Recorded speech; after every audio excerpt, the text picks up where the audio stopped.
I'm about to share with you the self-employed roadmap to homeownership. If you're new here, welcome. My name is Janice Imoisi, and I've been working with home buyers for over the past 25 years. But I am especially partial to the self-employed buyer because you guys get a very bad rap when it comes to lenders trying to approve you and those very strict criteria and rules that they put in place, which denies you guys all the time. So stay tuned as I share with you some of the new programs that's out there that I think that you'll be very pleased with. So if you were denied before in the past, you might want to go back and take a second look so that you can see if you can qualify and get that dream home that you've always wanted to have. And finally, the information I will be sharing with you is not from me or off the internet. It comes strictly from the lenders that I work with because I know that self-employed buyers are a very unique bunch, and I need to make sure that I get my facts straight. So strictly from the lender, when you see this information, I'll be sharing with you. So if you're renting and you're self-employed, you may have been told you can't buy a home without W-2s or 2 years worth of tax returns. Well, guess what? That's just not true anymore. The information here, like I said, it comes directly from lenders I work with who specialize in self-employed buyers. Now, these aren't made up promises. These are real programs that exist today. They may not have existed before in the past, but they exist today, your future. So, in this roadmap, we're going to go ahead and walk through what's actually possible for the self employed buyer. So, step number one, busting the big myth. The biggest myth out there is that self employed people can't buy a home. Most traditional lenders will tell you no, or they'll say you can buy only and only if you put down 30%. Now, who has 30% to put down most of the time? Your traditional buyer doesn't even have 20% most of the time to put down, but they're expecting and asking the self employed buyer to put down 30% and provide 2 years worth of tax returns. So that's like knockout number two. The first one knocks you out at 30%, and the second one knocks you out with the tax returns. So that's simply not the whole truth right now. Now, some lenders still have those requirements in place, but guess what? There are other lenders who have stepped up to the plate because they realize the challenges and difficulties that the self-employed buyer is faced with having to meet those two types of criteria.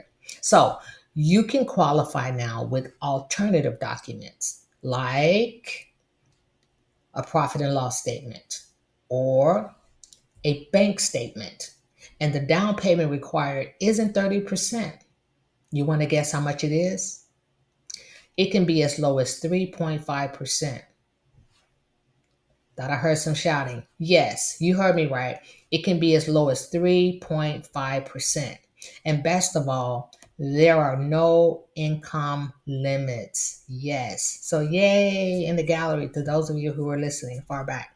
So, if you've been told no by multiple lenders or you've been convinced that you can't qualify, then this is your wake up call. This is the program I know is for you. This is the program. So, step two, let's get your credit right. Another big fear for renters is credit. Here's the truth. You don't need to have a perfect 800 score to qualify. Many programs go as low as the mid 600s. Yes, the mid 600s. And even if you had hiccups, like say a late payment, some lenders have ways to work around those. In fact, in certain cases, late payments can even be corrected or overlooked. And finally, don't count yourself out because of one number. Chances are you're closer than you think. Step number three, down payment options. For self employed buyers, there are programs that allow you to put down, like I said, as little as 3.5%. That's a huge difference compared to the old rules. Even better, your down payment can come as a gift from a family member. Did you hear what I just said? Even better, your down payment can come from a family member as a gift. Yes, you heard me right. It doesn't all have to come from your own savings. So that's a huge improvement. Now, this is what I call real lending without the noise. It's about working with the right programs that actually fit self employed buyers. So somebody is putting on their thinking cap and thinking outside the box to help self employed buyers become homeowners. So, step number 4, protect yourself from spam calls. This is a biggie. So, here's almost something that nobody talks about. The moment a lender pulls your credit, the credit agencies sell your information. And that's why so many buyers suddenly get bombarded with 100 spam calls a day from pushy loan officers. Because what's happening is there's a 2 week window where they know the credit reporting agencies, they know you're window shopping for a mortgage because a lot of people are concerned with their scores going down. So if they pull your score, there's a hit. There's a small hit on the report. But if after the 2 weeks you decide to shop again for another loan, it's going to be another hit. But within that 2 weeks, if you shop at 100 different lenders or 200, it's going to count as that same one hit. That's why they're saying 100 people can spam you to try and hurry up and get you in within that 2 weeks window so that you won't get another hit on your credit report. And then, of course, they're going to tell you that as well. But who wants 100 people calling them? I digress. So here we go. Not all lenders will tell you this, but the lender that I work with does. And more importantly, they'll help you opt out before any credit check is done. It only takes a minute and it saves you weeks and weeks of stress. That's the difference between being just another lead in someone's system and working with a team that actually has your back. And step number 5, lease timing. This is also crucial and important. A lot of self-employed renters, they have a lease. Sometimes you just sign a lease, and maybe there's a new home builder that moved into your area and you just signed a lease and you think that there's no way out. Well, I'm here to tell you there is a way out. So one of the biggest questions renters ask me is, what if my lease isn't up yet?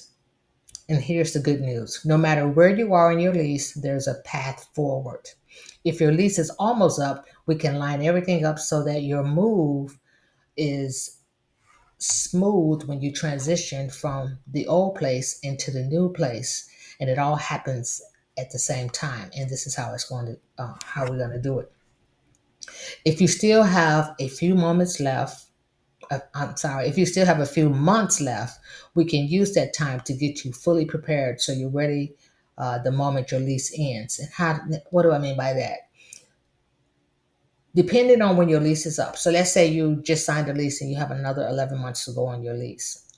You will find out from the leasing company what is the lease buyout rate. They're going to tell you what their rate is. So you'll give a 60-day notice. You'll pay um, that first month's rent if it's new construction, and they say you're going to be moving in, say, that second 30 days. So you've already paid the first 30 days like you would normally pay. Then the second month, you'll still pay rent because you're not due to move out until that month. But then there's a fee. So you pay rent and that fee. And what we do as the brokerage, we work out something where we'll help you with that lease buyout fee. We'll pay a portion of that for you so it won't be as much on you. And then because you've already given a 60-day notice, it's a legal way for you to get out of that 12-month or 11-month lease because they know you're moving into your brand new home. And therefore, when you close, and you show that you actually closed on a home and what the fee was, then that's when you would get the credit or the funds back for the lease buyout. So that's how that works. So again, if you need to break your lease early, we offer a lease buyout bonus to help make that possible. And it's typically for new construction purchases only. Now, step 6, have the right guide on your side. And what do we mean by that? Builders have their own sales rep. They have lenders that have their own rules, and not all lenders have the same loan programs. A lot of times you'll get with the builder and they go, "Oh, we can't approve you." And even though they're giving you all these incentives, the fact that they can't approve you, a lot of times we're able to go in and talk to them and they will allow for you to use your own lender that can get you approved, especially when you're self-employed, and keep all of those benefits and incentives that they promised you in the first place. So What do we do? That's where we come in, and I don't do the lender's job. What I do is connect you with the lender who specializes in those particular programs that I talked to you about. And then I walk you through the rest of the process. And you won't have to be wondering what comes next and how do we do all of this lease buyout if that's the case with you, or you have a lease buyout. And we normally find out what your situation is a little bit later. So the bottom line is this: if you're self employed and you're renting and you don't need to keep believing the noise, you don't need 30% down, you don't need 2 years tax returns, and you don't need to stay stuck renting if your goal is to own. So, with the right programs, the right lender, and the right realtor on your side, home ownership is absolutely possible. So, what's next? Well, you've seen the roadmap, you've heard about the programs. Your next step is simple: book a 15-minute Zoom call with me. That's where we look at your situation together. Everybody's situation is different. So it's not a one size fit all. So there's no pressure, just clarity. So the link is waiting for you in the description below. Click on it, book your Zoom call. Let's talk about your situation and get you in your new home. I'll see you on Zoom.